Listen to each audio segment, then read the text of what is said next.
अपने हाथों में चूड़ियां सजाएं, माथे पर अपने सिंदूर लगाए निकली हर सुहागन चांद के इंतजार में।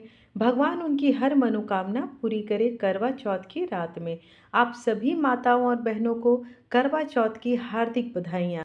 आज सभी सुहागिनें निर्जला व्रत रख के अपने पति की लंबी आयु के लिए कामना करती हैं।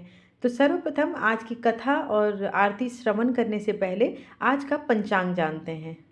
इस साल 2024 में करवा चौथ चतुर्थी तिथि का प्रारंभ 20 अक्टूबर रविवार सुबह 6:47 से हो रही है तथा चतुर्थी तिथि का समाप्त 21 अक्टूबर सोमवार सुबह 4:17 पर होगी। इस साल 2024 में 20 अक्टूबर को दिन रविवार को करवा चौथ का व्रत रखा जाएगा। इस दिन पूजा का शुभ मुहूर्त भी कुछ इस प्रकार है। शाम 5:46 से 7:09 तक है। 20 अक्टूबर दिन रविवार का मुहूर्त कुछ इस प्रकार से है। ब्रह्म मुहूर्त सुबह 4:53 से 5:41। अमृतकाल सुबह 3:52 से 5:21। रोहिणी नक्षत्र सुबह 8:32 से शुरू है तथा सिद्धि योग शाम 5:41 तक। राहु काल दोपहर 4:30 से 6 बजे तक है। ऐसे में आप कोशिश करें कि राहु काल में कोई भी पूजा नहीं करनी है, सिद्धि योग में पूजा करनी है। तत्पश्चात ध्यान देने योग्य है कि आप जो सरगई करेंगे वो ब्रह्म काल का जो टाइमिंग दिया गया है उससे पहले ही करना है। तो चलिए अब कथा का आरंभ करते हैं। आप सबसे अनुरोध है कि कथा संपूर्ण सुने तथा तथा अपने पति की लंबी आयु के लिए कमेंट बॉक्स में दिल से जय माँ करवा या जय गौरी माँ जरूर लिखें। एक समय की बात है कि एक साहूकार था। उसको 7 बेटे और उनकी एक बहन करवा थी। सभी सातों भाई अपनी बहन से बहुत प्यार करते थे, यहाँ तक कि वे पहले उसे खाना खिलाते और बाद में स्वयं खाते थे। एक बार उनकी बहन ससुराल से मायके आई हुई थी। शाम को भाई जब अपना व्यापार व्यवसाय बंद करके घर आए तो देखा उनकी बहन बहुत व्याकुल थी। सभी भाई खाना खाने बैठे और अपनी बहन से भी खाने का आग्रह करने लगे, लेकिन बहन ने बताया कि उसका आज करवा चौथ का निर्जल व्रत है और वह खाना सिर्फ चंद्रमा को देखकर उसे अर्घ देकर ही खा सकती है। चूँकि चंद्रमा अभी तक नहीं निकला है इसलिए वह भूख प्यास से व्याकुल हो उठी है। सबसे छोटे भाई को अपनी बहन की हालत देखी नहीं जाती थी और वह पीपल के पेड़ पर एक दीपक जलाकर चलनी की ओट में रख दिया। दूर से यह देखने में ऐसा प्रतीत हो रहा था मानो चंद्रमा उदित हो रहे हो। इसके बाद भाई अपनी बहन को बताता है कि चांद निकल आया है, तुम उसे अर्घ देने के बाद भोजन कर सकती हो। बहन खुशी के मारे सीढ़ियों पर चढ़कर चांद को देखती है, उसे अर्घ देकर खाना खाने बैठ जाती है। वह पहला टुकड़ा मुंह में डालती ही है तो उसे छींक आ जाती है, दूसरा टुकड़ा डालती है तो उसमें बाल निकल जाते हैं और जैसे ही तीसरा टुकड़ा मुंह में डालने की कोशिश करती है तो उसके पति के मृत्यु का समाचार उसे मिल जाता है। वह बौखला जाती है। उसकी भाभी उसे सच्चाई से अवगत कराती है कि उसके साथ ऐसा क्यों हुआ। करवा चौथ का व्रत गलत तरीके से टूटने के कारण देवता उससे नाराज हो गए हैं और उन्होंने ऐसा किया है। सच्चाई जानने के बाद करवा निश्चित करती है कि वह अपने पति का अंतिम संस्कार नहीं होने देगी और अपने सतीत्व से उन्हें पुनर्जीवन दिलाकर रहेगी। वह पूरे 1 साल तक अपने पति के शव के पास बैठी रहती है, उसकी देखभाल करती है, उसके ऊपर उगने वाले सुई नुमा घास को वह एकत्रित करती जाती है।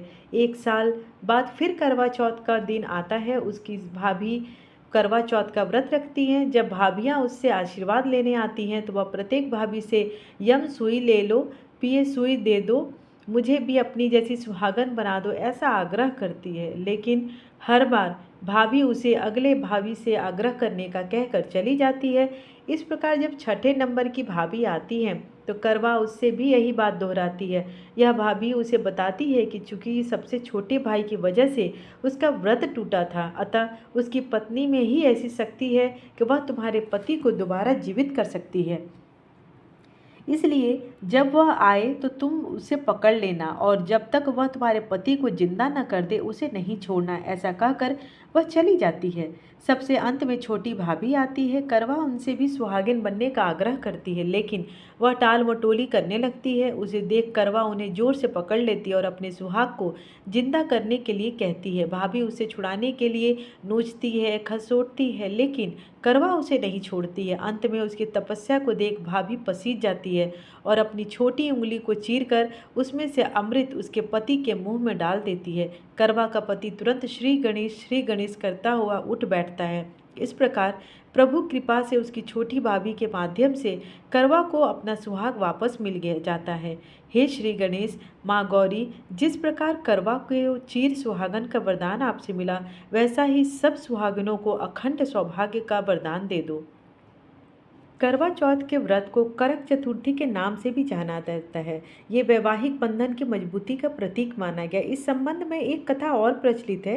कहा जाता है कि महाभारत की कहानी से ये जुड़ा हुआ है। जब सावित्री ने अपने पति की आत्मा की शांति के लिए मृत्यु के देवता यम भगवान से प्रार्थना की थी, यमदेव से प्रार्थना की थी। एक और भी महाकाव्य का एक अन्य अध्याय भी है कि पांडवों और उनकी पत्नी द्रौपदी के बारे में है, जिसमें अर्जुन द्वारा कुछ दिनों के लिए प्रार्थना और ध्यान करने के बाद नीलगिरी की यात्रा करने के बाद उनके भाई को कृष्ण की सहायता से आराम दिया गया था। उन्होंने द्रौपदी को देवी पार्वती की तरह अपने पति शिव की सुरक्षा के लिए कठोर व्रत रखने का निर्देश दिया था। द्रौपदी ने इसे स्थापित किया और अर्जुन जल्द ही सुरक्षित घर चले गए थे। इस त्यौहार के पीछे का महत्व यह भी है कि व्रत का कार्य एक पत्नी को अपने पति के प्रति भक्ति और प्रेम को चित्रित करता है। करवा चौथ मुख्य रूप से उत्तरी और पश्चिमी भारत में मनाया जाता है और इस अवसर पर उत्साहपूर्ण उत्सव मनाया जाता है। पंजाब और हरियाणा जैसे राज्यों में इसे सजावटी सामान, पारंपरिक पुतले और मिठाइयाँ खत्म हो जाए तो उत्सव की भावना को पसंद करते हैं। क्षेत्र के अनुसार रीति रिवाज अलग अलग हो सकते हैं, लेकिन सार एक ही है रहता है, प्रेम, भक्ति और विवाह के पवित्र बंधन का ये उत्सव मनाना। आइए माता करवा की आरती करते हैं। ओम जय करवा मैया, माता जय करवा मैया, व्रत करे तुम्हारा पार करो नैया।